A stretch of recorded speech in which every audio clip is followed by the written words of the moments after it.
ऐसा गांव था जिसकी लोग बहुत चर्चा करते थे। वो केवल बलापुर का गांव था, पर इस गांव तक पहुंचने के लिए सिर्फ दो रास्ते थे, एक नदी से और एक जंगल के बीच से। बलापुर के गांव में बाहर से ज्यादा व्यापार नहीं होता था, तो रजोल नामक एक आदमी गांव में बहुत सारी चीजें लाता था बेचने के लिए दुगने दाम पर। गांव के लोगों के पास और कोई रास्ता नहीं था, क्योंकि वहाँ और कोई व्यापार नहीं करता था। कोई ये नहीं सोचता था कि यह कहाँ से चीजें लाता था, और सब अनदेखा करके उसी से खरीद लेते थे। कई दिन बीत गए और रजोल का भतीजा पर्वत उसके साथ काम करने बलापुर की ओर जा रहा था।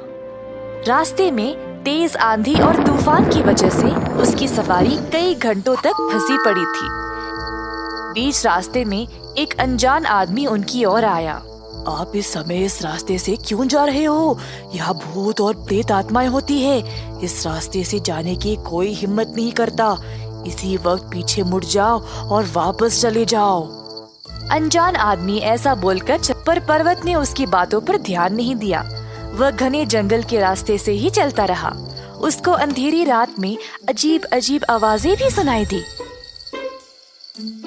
पर पर्वत बिना डरे बलापुर की ओर चलता रहा।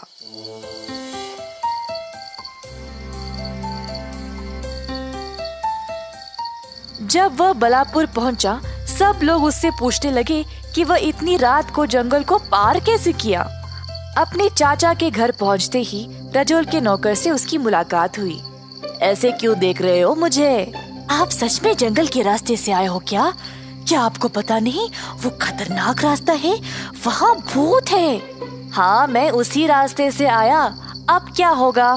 कई सालों से लोगों का ये मानना है कि उस जंगल में कोई डरावनी चीज है, इसीलिए रात के समय उस रास्ते से कोई नहीं जाता। कई लोग जिन्होंने अकेले यात्रा की है वे आज तक लापता है, इसीलिए सब लोग तुमको देखकर हैरान रह गए। खैर, आपके चाचा बहुत थक गए हैं, आपसे सुबह मिलेंगे। शुभ रात्रि।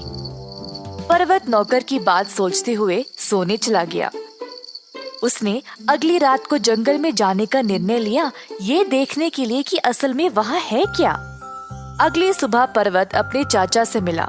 उन्होंने उसका अच्छे से स्वागत किया और पूछा कि वह इतनी रात को जंगल के रास्ते से आया क्यों। रजोल ने बोला कि वह कभी भी ऐसा ना करे। पर्वत अब और उत्सुक हो गया रात को जंगल में जाने के लिए। हुई रात और पर्वत गया जंगल में, जहाँ पर उसको फिर से डरावनी और अजीब आवाजें सुनाई दे रही थी। आवाजों का पीछा करते करते वह एक पेड़ के पास पहुँचा। पर्वत पेड़ के ऊपर चढ़ गया आसपास देखने के लिए। अचानक से उसने 4 आदमियों को सीधे चलते हुए देखा। एक आदमी संदूक उठाए आवाजें करते चल रहा था और बाकी के 3 बोरियां ले चल रहे थे। पर्वत चोरी छुपे उनका पीछा करने लगा और देखा कि ये आदमी फल, लकड़ी और कुछ सामान लिए जा रहे थे।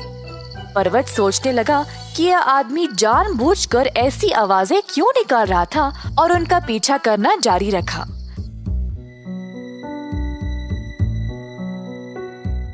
जल्द वह एक खुली जगह पर पहुंच गया, जहां पर एक गोदाम था। आदमियों ने सारा सामान इधर उतार दिया, पर उधर केवल 4 नहीं, बहुत सारे लोग काम कर रहे थे। अचानक से उसने अपने ही चाचा रजोल को देखा। रजोल आदमियों को आदेश दे रहा था और सारे काम को संभाल रहा था। रजोल के निकलने के बाद पर्वत ने धीरे से एक आदमी को अपने पास खींचा और चुप रहने को बोला। उस आदमी से पूछताछ करने पर पर्वत को पता चला कि जो आदमी लापता हुए वे सब यही थे। रजोल ने इन आदमियों को लापता किया और अपने फायदे के लिए उनसे काम करवा रहा था।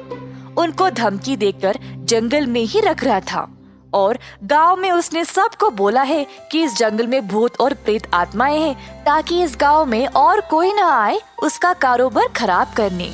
उस कारीगर की मदद से पर्वत ने सबको इकट्ठा किया और उनको बलापुर वापस ले गया। फिर सबके सामने उसने साबित किया कि उसका चाचा धोखेबाज है। गांव के लोग रजोल को पकड़ ले आए और उसको कठोर दंड दिया गया। पर्वत ने लोगों को समझाया कि गांव के लिए जरूरत की चीजें जंगल में ही मिल जाएंगे और अब गांव खुशहाल रहेगा। पर्वत ने अब इस कारोबार की जिम्मेदारी ले ली और उसको ईमानदारी से चलाने लगा। अंत में हर